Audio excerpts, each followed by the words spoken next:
A great athlete once said in Northeast Ohio, nothing is given, everything is earned.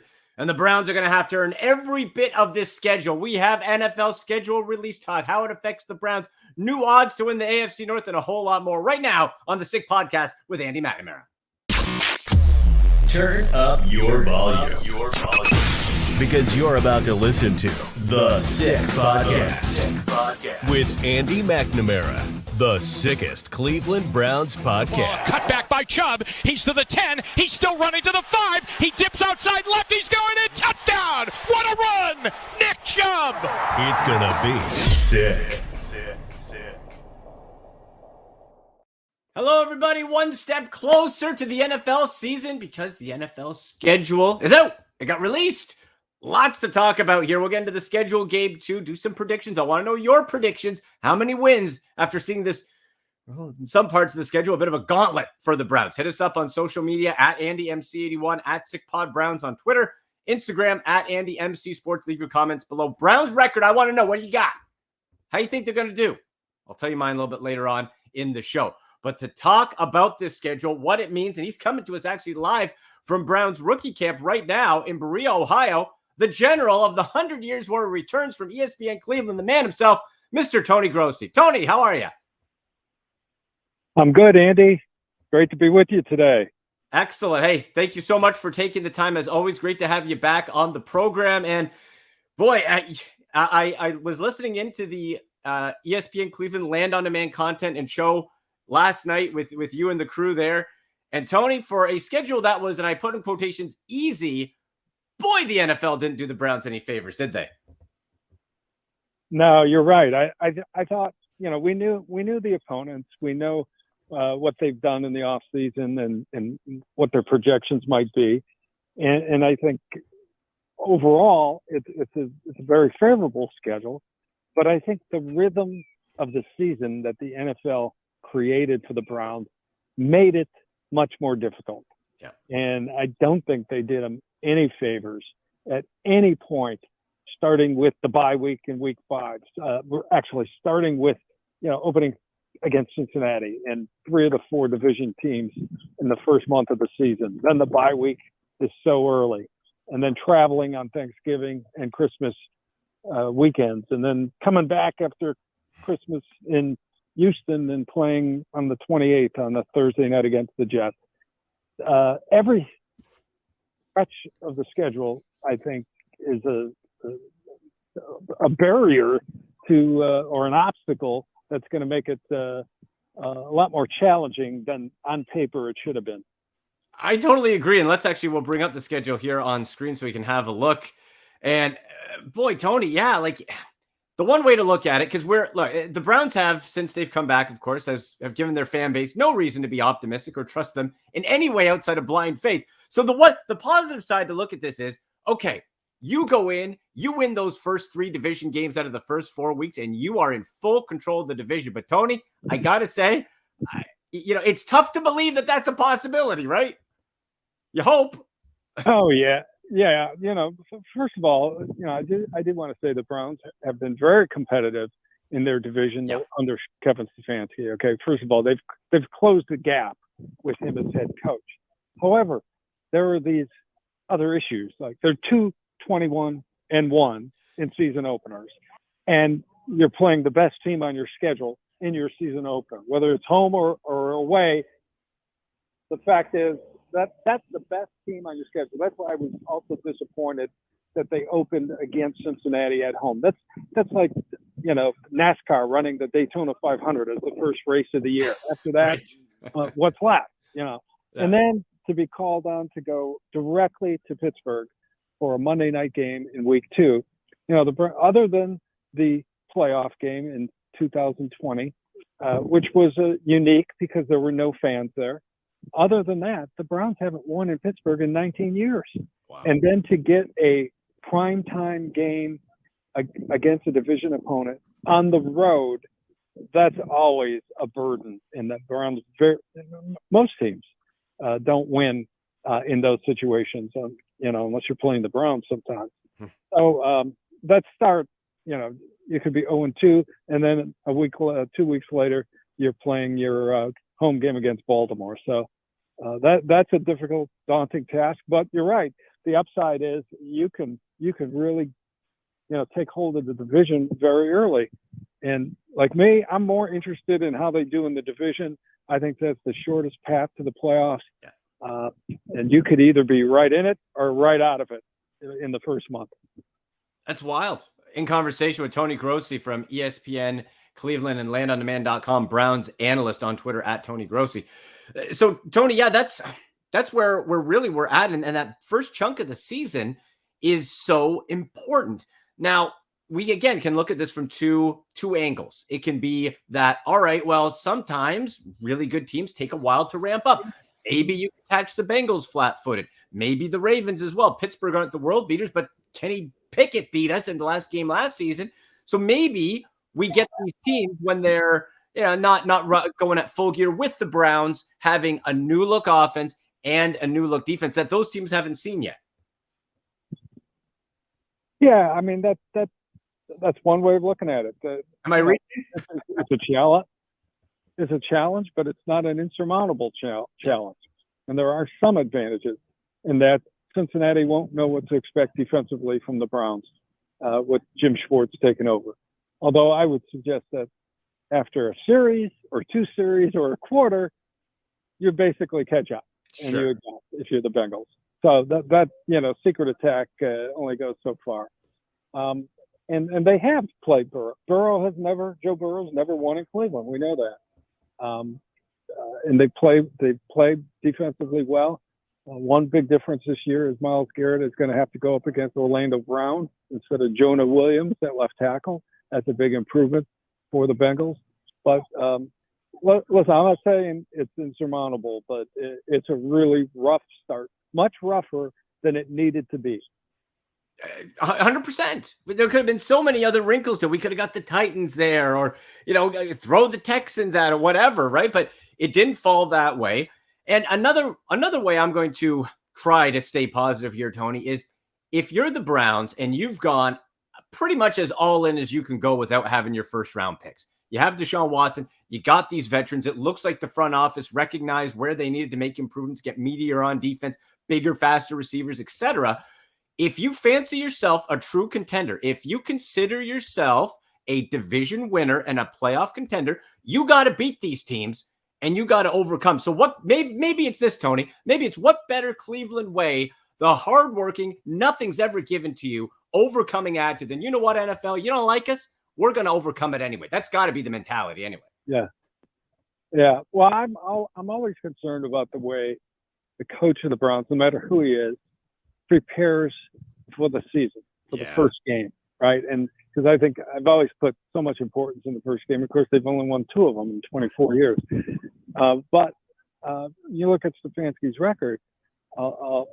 He's won the last year against Carolina, and even though he lost the first game his first 2 years, he went on to win 3 in a row. So he's been 3-1, 3-1, and 2-2 over the first month. So it's not as if they come out totally unprepared. Mm-hmm. I just think they have to adjust things this year in training camp to just hit the ground running and go all out, go all in to compete in those 3 division games. Because to me, you win 4 games in your division and you're going to be near the top at the end.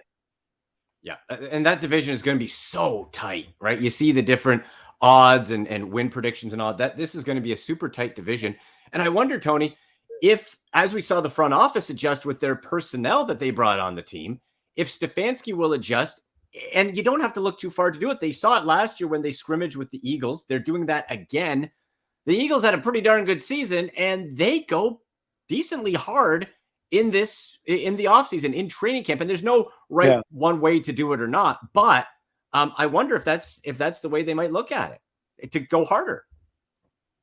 Yeah, well, I'm sure in about an hour we're going to hear from Kevin Stefanski, and that's going to be one of the questions. Does this early schedule change your philosophy and how you run your training camp? I will also tell you, I guarantee you, his answer will be no. Right, he's not changing. They've taken everything into consideration, but I agree. they're playing 4 games with the Hall of Fame game added to their preseason schedule.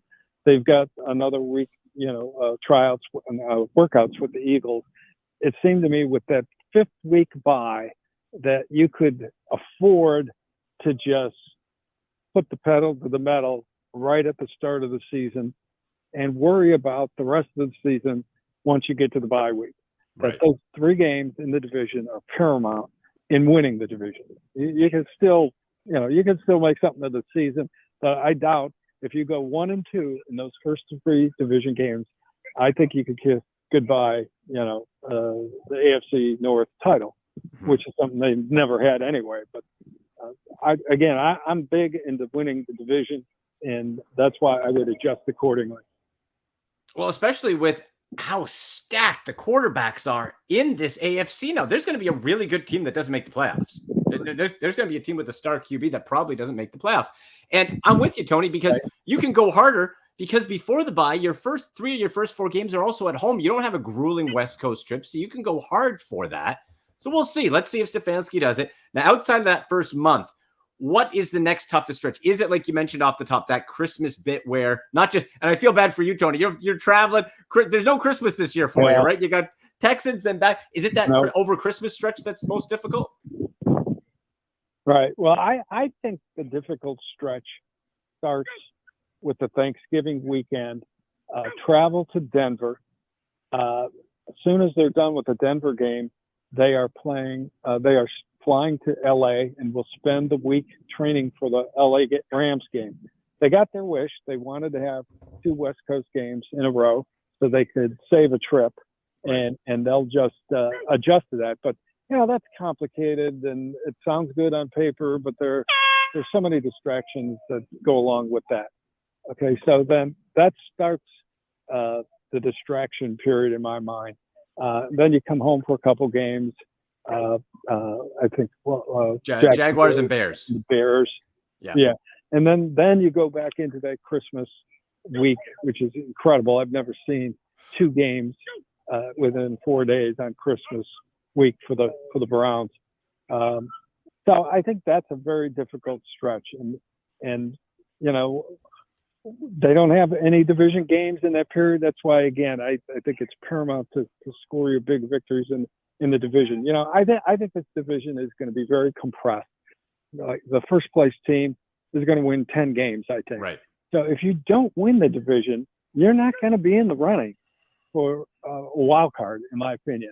I mean, you can go 9-8 and be out of it. You could even go 10-6, lose the division on tiebreakers, and not make the playoffs with that 10-7 record.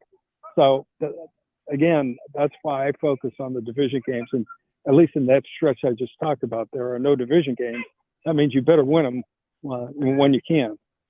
Right. And we saw that 2007, right? Browns went 10-6. Great year. Didn't make the playoffs. Yeah. Couple more quick ones for you, Tony. We hear the Horns practice is going back there. Wanted to talk to you quick about the veteran addition of Rodney McLeod to the safety room. And that was something that we were looking at post-draft. Okay, how are you going to beef that up a little bit? We figured maybe no linebackers, but the safety side, this is an under-the-radar ad, someone who knows Jim Schwartz's system. That's right. I always felt they would pick up a veteran third safety. He is the third safety. I mean, he could fill in for either Delpit or Juan Thornhill if, they have to miss a game. He's versatile enough to play in the box or deep. But Schwartz, like Joe Wood, intends to play a lot of 3 safety looks. And the addition of McLeod coming from Schwartz's defense in Philadelphia, I think is really important. Joe Woods for 3 years was the coordinator here, and he had nobody who really played in his system. He doesn't, right. He didn't bring a guy with him. And this is Schwartz's guy.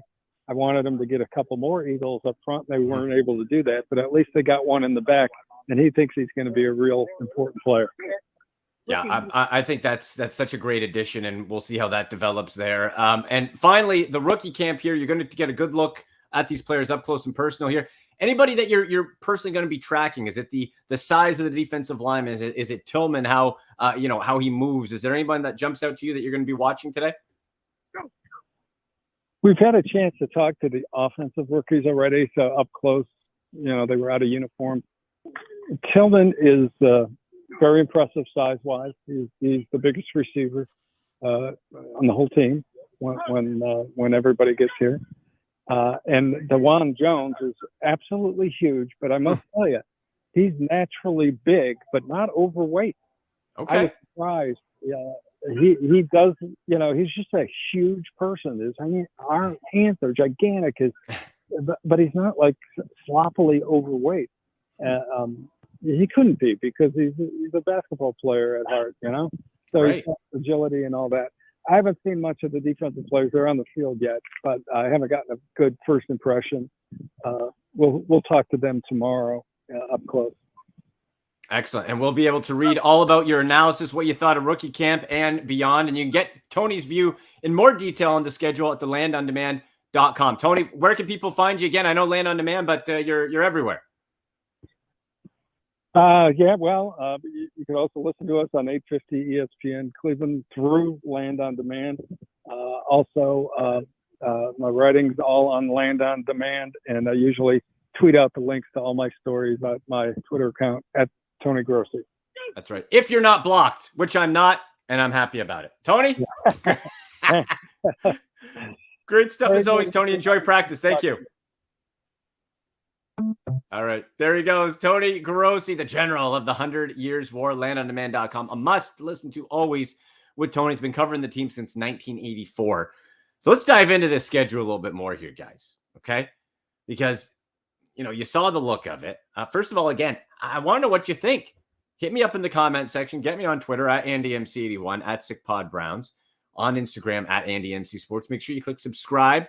I have a lot of fun off-season content, fantasy football, a lot of fantasy football previews too coming down the pipe. But today I want to focus on the scheduling side and updated odds you can get from your Betfred Sports. Of course, the link is right in the description. You click on that, get some exclusive sign-up offers, bonuses, enter to win weekly cool prizes. So get in on that. But let's pop that up. I made my, we'll call it official for now. I can change my mind before the season, but we'll call it official for now. My win-loss record, my predictions. And I want to know what you think. I got the Browns. You see it right there. 10-7. And Tony mentioned it. If you're 10-7 and you don't win the division, that might not be enough. Like, again, this AFC is loaded with quarterbacks. Patrick Mahomes, Russell Wilson, if he bounces back, Justin Herbert. Oh, Aaron Rodgers joined the fold. That's cool. Josh Allen.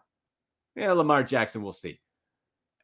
And you keep going through this gauntlet. You got to win as many of these games as possible. So the NFL schedule makers, believe conspiracy or not, I don't know. I don't think the computer, I don't think there's a dark room where they're trying to hose the Browns. Maybe there is. I wouldn't be that surprised if there was either. But you look at this. You have a daunting task, but you can earn your way in. And what more satisfying way will it be if we can earn our way into the playoffs? The NFL tried to hose us, tried to stiff us, and we overcame. And remember, too, Bengals, Steelers, Ravens, they're battling back and forth, too, through all this. Okay, so they're not getting an easy way out potentially themselves. So we look at this. Bengals, as Tony said, Joe Burrow's never won in Cleveland. I think that trend continues. Browns come out hot, new look offense, new look defense. They pop, the crowd goes bananas. Bengals go down. The Kitty Cats out. And the Browns are 1-0. Then we go to Steelers Monday Night Football. Oh, I want this win so bad, folks. I do. But it's in Pittsburgh. It's Monday night. And if my Browns hat is on, I know we can't have too many nice things right away. I know that. So 2-0, probably out of the question. You're in Pittsburgh, and baby hand Pickett comes and something happens, and the Steelers squeak one out. I'm figuring low scoring. If you can force Pickett into a shootout, I think you're going to be okay. I do. But Steelers had a good draft. All right. Steelers sneak one out. Fine. Week 3. I'm going down to that game too, folks. Week 3 versus the Titans. Okay? And the Browns, despite our producing team being Titans fan, down go the Titans. Down go. Browns take them out. And then we have the Ravens. And this is where I think you have to at least look. You got to, at minimum, split all these games. And likely have to sweep one of them. Okay? One of these teams. You beat the Ravens. This is at home. Okay? Lamar Jackson, fine. He's got his fat contract. I still think we're going to see continued decline with injuries, etc. You got all these receivers, and by week 4, what's going to happen if Odell Beckham Jr. isn't getting the job? Oh, he's coming back to town. Who cares? I hope Denzel Ward open field smokes that guy. That bozo. Give me a break. And you take out the Ravens. Get that infighting going there. Oh, Lamar's not getting me the ball. Is his dad going to start complaining again? Fine. Then you get the bye week. So hopefully, in this scenario, we're 3-1. Loving that. Bye week way too early. Hate it.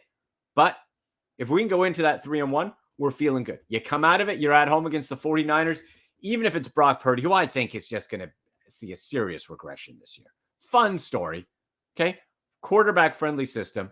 Fantasy football, I'm getting messages. Do I draft Brock Purdy? Settle down. No. Okay? Brock Purdy is not fantasy football relevant. However, the rest of the team is pretty good, especially on defense. You got a lot of running backs. You got a lot of weapons. 49ers win. Then we face the Colts. Colts don't scare me one bit. You put the boots to them in Indianapolis. That's fine. You head out west to the Seahawks. All right. Now we're starting to see a little back and forth. How the schedule is back and forth with home, away. And I alternate wins and losses pretty much for a good chunk of the season here. We go loss in Seattle out west, back home to the Cardinals. Great remedy. Cardinals are just Kyler Murray. Is he going to be healthy? If it's not, it's Colt McCoy. That team's just in purgatory. They're in flux. They don't scare me. So we go loss, we go win. Then we go into Baltimore. Okay. Seems like we split with them. And as Grossi said, Browns played their division tough. They played their division tough. And that also means that the other members of the division are pretty difficult too. We got to give the devil their due. Ravens take it in Baltimore. Browns go down. Then the Squealers come to town and we get revenge in week 11. Myles Garrett spears Kenny Pickett. His tiny gloves fly off his hand. They take down the Steelers. Then you go out to Denver for Broncos. Now, this is going to be a fascinating team to follow. Does Sean Payton coming in revamp Russell Wilson? I think probably. What if he doesn't?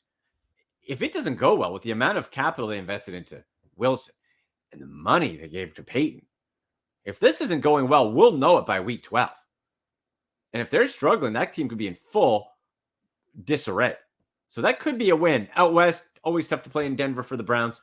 I'll take the Broncos. Rams, they're still on Super Bowl hangover. We should beat them in LA. You get that layover. You don't have to travel back. Hang out in the sun a little bit. You're going to be fine. Back at home to the Jaguars. Jaguars toast the town. I got a lot of respect for them. I think they're real good. Could be a little fugazi. Could be a little overhyped. But I think they're going to be a tough out, and they surprise us at home with a win over Cleveland, but you get revenge back with the Bears. Now you start going on a bit of a run. We beat the Bears. We go to Houston. Deshaun Watson now can go revenge game, be more excited, not nervous like the first time when he came back last year. You beat the Bears, Texans, and Jets. 3 in a row. Boom. Now we're at 10 wins, and the Bengals get their, well, I guess, revenge on us and take us down in the last week of the season. That very well could be for the division that game. It could be that close. Steelers and Ravens also play each other in that final week.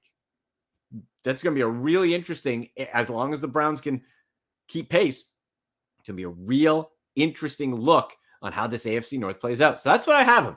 I got them at 10-7. You can go back and forth on a couple, but I think if you give yourself 10 wins, you got to at least be splitting that division. And the more I think of it, probably like Tony said, you probably got to get 4. You got to sweep someone. Who's it going to be? Pittsburgh, quarterback and talent-wise, make the most sense on paper, but we know it's so hard to win. 3 to 4 wins division, and you get to 10 and see where it gets you. 11, ideal. I think 11, you win that division. But it might come down to a tiebreaker, right? That's what we don't know. What do you guys think? Get me on Twitter at AndyMC81, at SickPodBrowns, Instagram at AndyMCSports. Leave comments. What's your Browns record? I say 10-7. Am I nuts? Too high, too low? What do you think? Updated odds as well from our buddies at Betfred Sportsbook, folks, down below in the show description. If you're in Ohio, click on it. Easy to do, takes you like 2 minutes tops. You sign up, you make your first deposit, you make your first bet on anything, and what does that get you? Well, it allows you to qualify for awesome weekly prizes. Last year, we gave away Bengals-Browns tickets. We gave away Nick Chubb autographed jersey. Okay, that's just a couple things. More's coming this year. So you sign up, you're going to qualify for those. And you get big bonus sign-up. So make sure you're doing that. Get in there. Betfred Sportsbook right down there. Do it. Updated odds. Okay. We got Bengals as the favorites, depending what we're looking at, plus 120. Ravens second, plus 250. Browns third, plus 350. Steelers last, plus 650. That order, I guess, makes sense. You know what, man? I'm not buying, and it's because, we're Browns fans. I hate the Ravens. I do, and I hate the Steelers. Don't like the Bengals either. I don't think the Ravens are going to be that good. I think this is the year that Lamar Jackson gets exposed for not being the complete quarterback. You got all these guys. Okay, you got all these wide receivers now. That little zippy Zay Flowers. Poor selection in the first round, in my opinion. Reminds me of a Jalen Reagor type pick for Philly when they could have had Justin Jefferson. I think the Browns, talent-wise, are second in this division right now. And with a little help, maybe you could take down the Bengals. If you get some breaks and you get 11 wins, you could be a wild card spot. But again, we have to look what the Jets did with Aaron Rodgers. They're going for it. Dolphins can Tua stay healthy. I think Dolphins are probably going to be the team that people are thinking could get in. Probably not. Oh, then you got the AFC West. Oh yeah, how about that group? What if Russell Wilson bounces back? Then you got another team to worry about. Division is the surest way to make the playoffs. Wild card, too many question marks. So Vegas, Betfred Sportsbook, other sportsbooks has Bengals, Ravens, Browns, Steelers in that order to win the division. Plus 350. I might sprinkle a tenner on it. What do you think? You put some money on the Browns to win the division? It's going to be close. It's going to be a close division. So plus 350, I'll take it. Why not? At least finish above the Ravens. Too bad there's not like a second place finish. I'd take them over Baltimore anytime. All right, folks. I want to hear from you. Click subscribe. Follow social media. Make sure you follow on. Let me know your Brown schedule prediction. Betting questions. Fantasy football questions. Hit me up. Use hashtag AskAndy. Thank you to our guest, Tony Grossi. Schedule is out. We are one step closer to the NFL season. Make sure to stay tuned. We will see you next time on the Sick Podcast with Andy McNamara. Go Browns! And that's a wrap. Hope you don't miss us too much until next time. Follow the Sick Podcast with Andy McNamara on YouTube, Instagram, Facebook, Google Play, and Apple Podcasts.